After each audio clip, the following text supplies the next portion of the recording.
Have you ever had one of those powerful, just overwhelming feelings and stopped to wonder, wait, is this for real? We live in a world that's just full of these intense experiences, right? From viral social media movements to huge personal breakthroughs. So, how do we tell the difference between something that's genuinely life-changing and something that's, well, just a flash in the pan? It's a huge question, and today we're going to dig into a fascinating, centuries-old guide for sorting it all out. Okay, so let's just jump right in with the big question that's really at the heart of all this. When we're talking about the deepest parts of who we are, our beliefs, our values, our identity, how do we actually know what's solid ground and what's just smoke and mirrors? That powerful image, that idea of thick smoke, comes from a pretty incredible 18th century thinker named Jonathan Edwards. He was wrestling with this exact same problem during a time of massive social and religious change, trying to find some clarity in what he saw as this cloud of emotional confusion. To really get what Edwards was trying to do, we have to understand the world he was living in. And trust me, it wasn't some quiet, contemplative time. It was a time of crisis. A crisis of feeling that, actually looks a lot like our own time in some ways. So Edwards was right in the middle of a period we now call the Great Awakening. This was a time when these really intense, very public, and often super dramatic religious experiences were just sweeping across the American colonies. People were having these powerful, very visible emotional reactions, and honestly, it was creating a whole lot of confusion. And that's the key, right there. This was the central problem Edwards wanted to solve. He saw all of this intensity, all this emotion, and he asked, okay, but what are the reliable signs? How can you really know if someone's core identity has truly been transformed, or if they're just getting caught up in the hype of the moment? So he set out to create a kind of guide to tell the difference. So how did Edwards suggest we find our way through all this emotional fog? Well, he started by clearing the ground a little bit, by pointing out what genuine, transformative experiences are not. And his first target? The power of our own imagination. This is where it gets really interesting.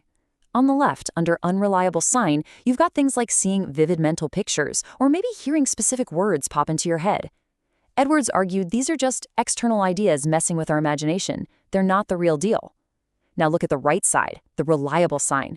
He points to something way deeper, more internal, a new sense of the heart, an inner taste for beauty and goodness, just for what they are, not because of some flashy vision. And this quote he used just nails the point. He compared these imagination-based feelings to blazing comets. I mean, they're spectacular, right? They're super bright, but they have no solid core. They just burn out and disappear. A genuine change, he argued, is more like a true celestial warmth, a steady internal fire, not some fleeting external light show. Okay, so next, Edwards goes even deeper. If our imagination isn't a reliable source, then what is? He argued that to find the truth, you have to look at the core motivations of the heart. And right here, Edwards draws this razor-sharp line between what he'd call a hypocrite and a true saint. The joy of the self-serving person is, at its root, selfish. It's all about, I'm happy because of what I get out of this. But the joy of a genuinely changed person, it's totally different. It comes from delighting in something outside of themselves, in the character and beauty of the divine, completely separate from any personal gain. The focus literally shifts from me to something way, way bigger. And this extends to humility in this really fascinating kind of paradoxical way. Edwards pointed out that a huge sign of what he called spiritual pride is being really proud of how humble you are. You know that person? The one who's quick to point out their own good qualities and is always ready to tell everyone else what to do. But true humility, it's the opposite. A genuinely humble person is quick to see their own flaws. They tend to see the good in other people, and they're eager to listen and to learn.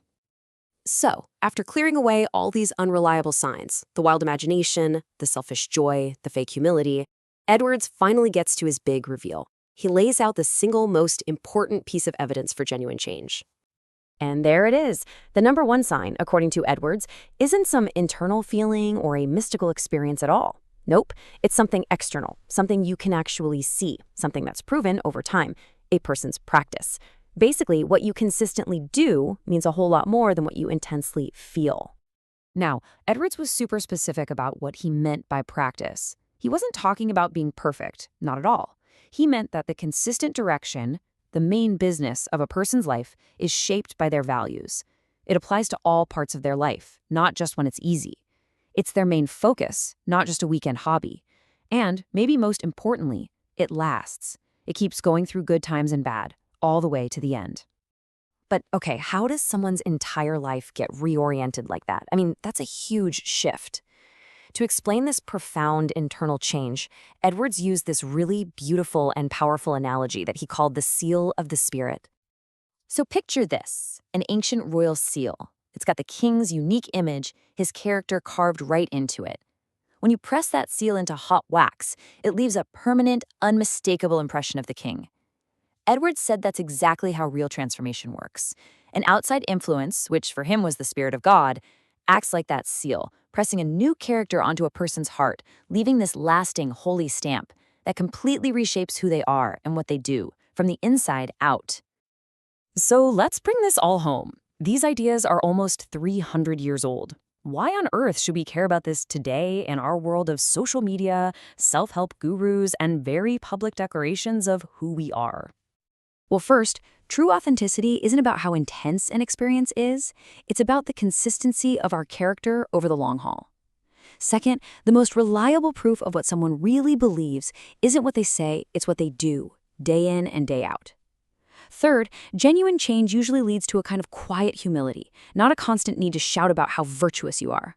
And finally, and this is a big one, motivation is everything. The why behind our feelings and our actions tells you a whole lot more than just the what. And that kind of leaves us with a final question for ourselves, doesn't it? In our own lives, surrounded by so many fleeting emotions and spectacular claims, Edwards' guide challenges us to look a little deeper, to look past all the smoke, and to search for the lasting impression of real, proven change, both in ourselves and in the world around us.